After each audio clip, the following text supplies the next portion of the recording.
Hey everyone, welcome back to another General 0 Hour replay.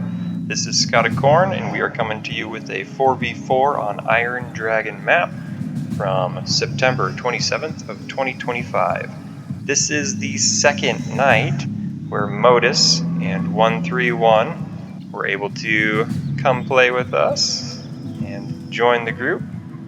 And so, this is a very exciting time for our group, getting new people in the mix. The left team is Scottagorn, China Tank, Pancake, USA Air Force, Coredawg, USA Super Weapon, OneThree111 up front in the purple with GLA Vanilla, looks like. Yeah, we'll see how he does with Neo's 30 workers that he brings to the front with tunnels. Neo is some sort of GLA, he's demo. Back, Synthesis bringing tons of workers to the front as well. GLA Vanilla, we have Modus, bring in a chopper already, okay.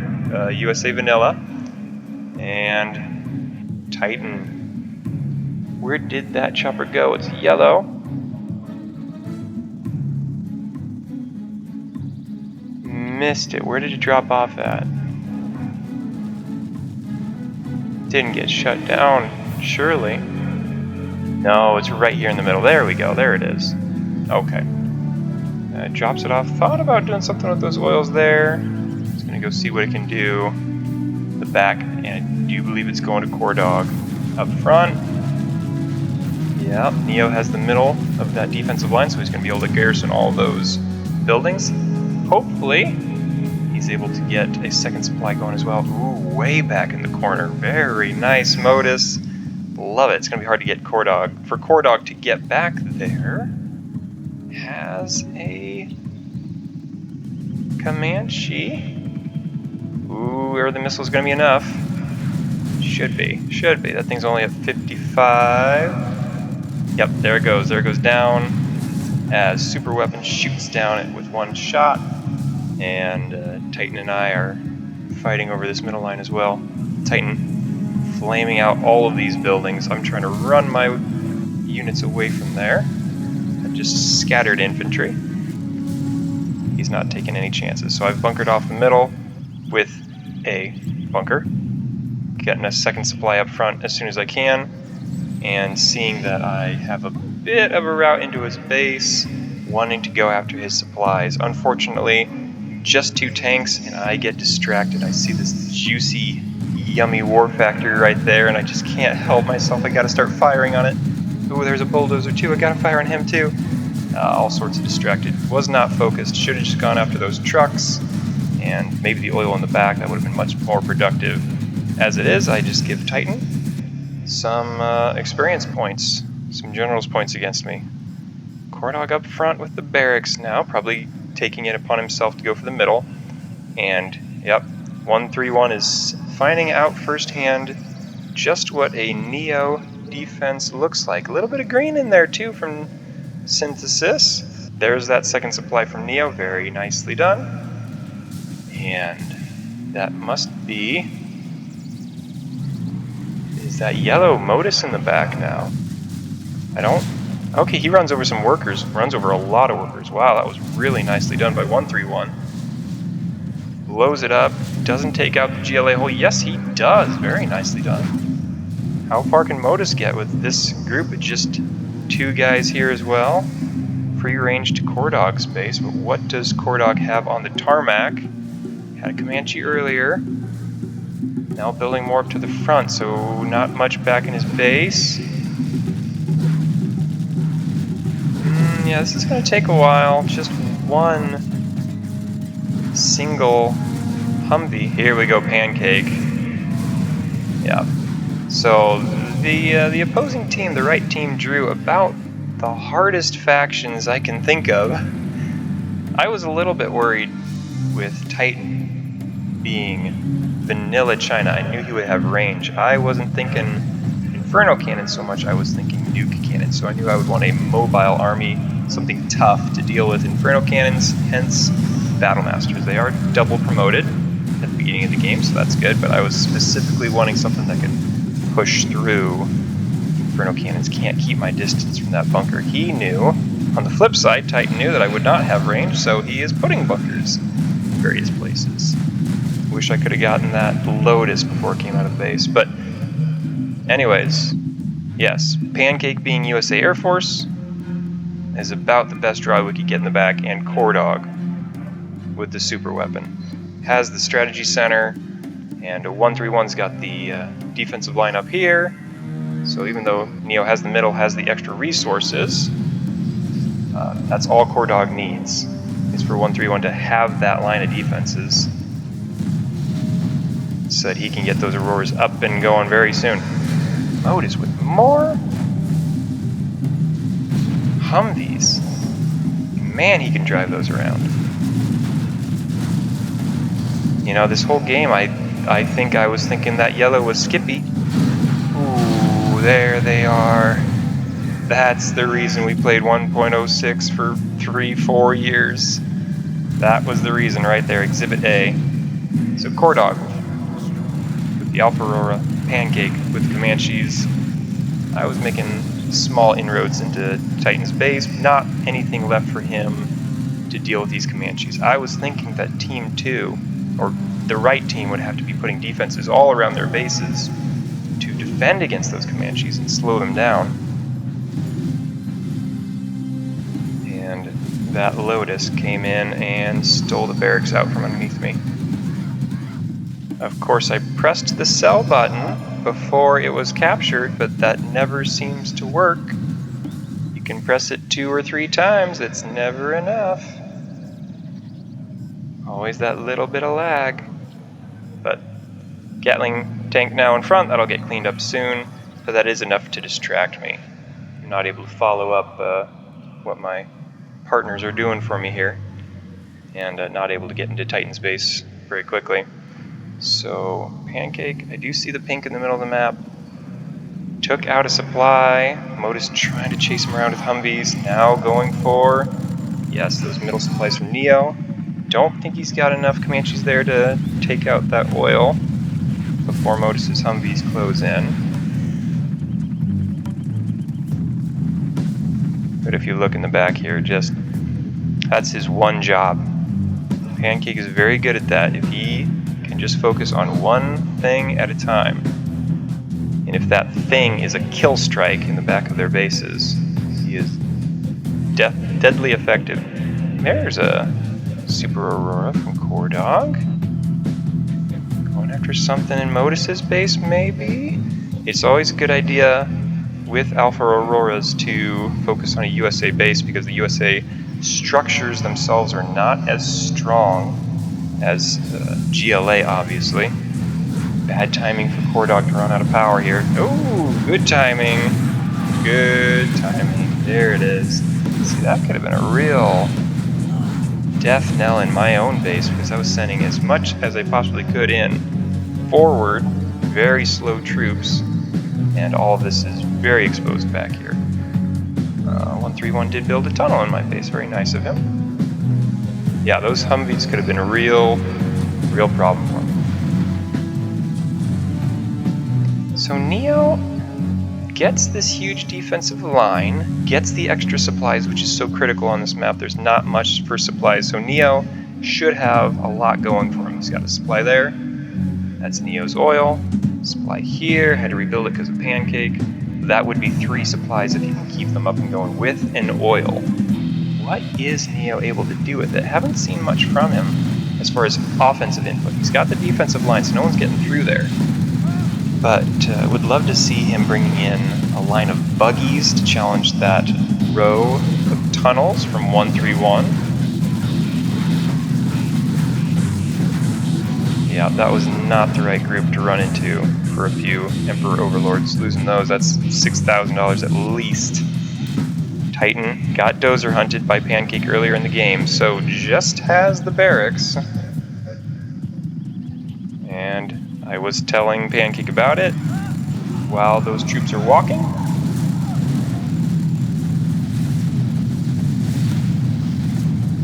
Able to take or make quick work of them, since walking infantry are worthless.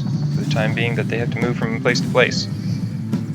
So yeah, there's a nice line of defenses, but you would love to see him. This is actually quite the impressive line of defenses from 131 as well. It would have been hard for him to get through, especially if 131 was calling for help from his partner. If Coredawg was sending in occasional auroras. But still, you'd like to see what was Neo's strategy for offense. What was he sending in? What was he doing to try to break through? Here, a couple of A10s. Did they already hit? Nope, going for oils, and the Chinooks from Pancake blocked enough of the missiles. OneThree able to push in now against the defensive line. Not sure how far he'll make it.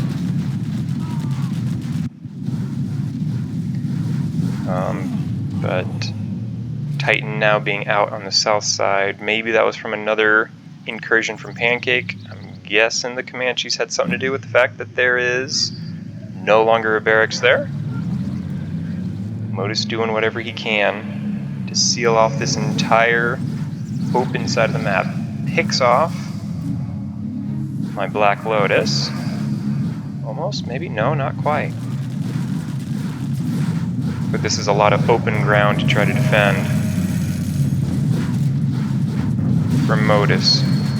And with it being open, all sorts of colors can start coming this way. 131 can come in with a group of terrorists.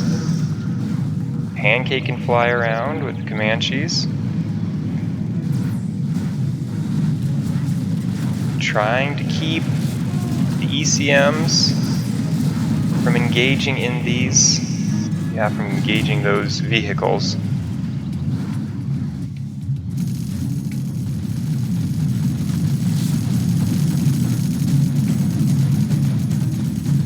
And yep, Neo does tend to get ignored when he builds these big defensive lines. You can build it, but it's hard to do that across the entire map. He's got his half sectioned off. But when the defenses are that thick, usually the general's promotions, the Auroras, start moving in on your partners instead of your base. So here we go. There's Neo's strategy. He's got the buggy started. But they're not upgraded yet, so they're only going to be limited effectiveness. Interesting. I've never seen that castle get destroyed. I wonder what that would look like when that breaks down.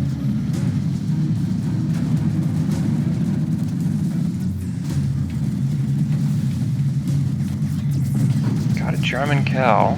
It's got to be from my teammate, otherwise those overlords would be detecting it. It's got to be 131. I wonder what he's doing with it, just dancing around. What are you doing? I wasn't sure what he wanted to do with him there. Yep, that's 131 dancing around with the German. Shoot one of those buggies for me. Yeah. These overlords are quite slow, but at this point they are almost unstoppable with just a few ECMs in the mix. Comanches swooping over the top in order to take out Modus from the back. Yep, everything's cleared out. Completely cleared out from those Comanches.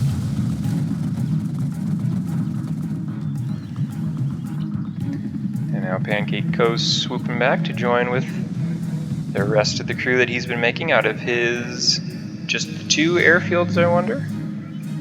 Lots of supply drop zones, that's really good. And who got the oil in between us? That was Pancake. Yeah, because Coredawg won't need as many resources to keep those Auroras flying since he's specializing. Pancake will be mass producing, but Coredawg will be able to be effective with fewer units that are more devastating per unit, so he didn't need as much money, so he gave the oil to Pancake strategically. Line of terrorists, okay. Gets mowed down completely. A little bit of damage on the tunnel. But yeah, we can see what happens when Neo tries sending in buggies. They just get picked off by Auroras one by one. The Auroras keep their distance. This line's just getting picked off. Bit by bit. Yeah, Neo is kind of swooping in now. See, it felt like the game was over before this since Titan was out, but I didn't see up north just how much territory green and orange had, so we did have to keep on fighting through here with this one.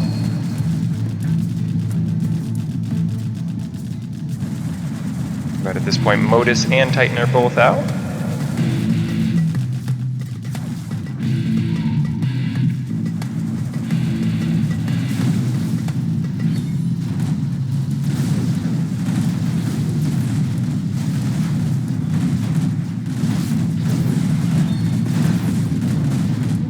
And the Overlords are closing in.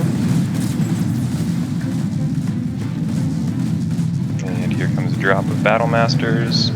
Very slow advance, slow moving units. No nuclear missile silo to upgrade them and make them faster.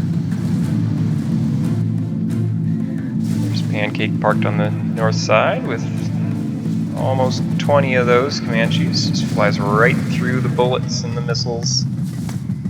And going for oil, I wonder? What'll be his first target?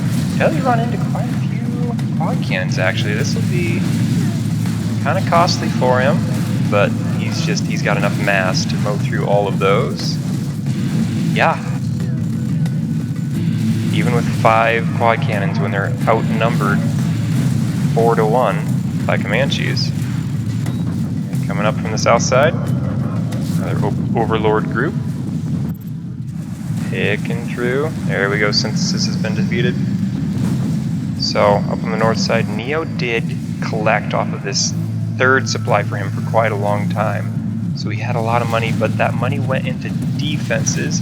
I'm sure he was looking at Coredawg as super a weapon and just not wanting those Auroras to fly free over the top of his base, but it might have been nice to see him make more of a push at 131's base since he did have the advantage on resources. 131 had the oil there, but Neo even had those 2 oils in the middle there at one point, and don't know how long he got to keep both of them, but I think he had another one, so 2 oils and 3 supplies.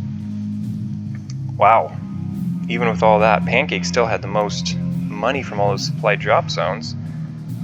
And yeah, I might have wanted to see more offense from Neo on the north side to counterbalance what was going on the south side, but that might be the most faction win that you can see.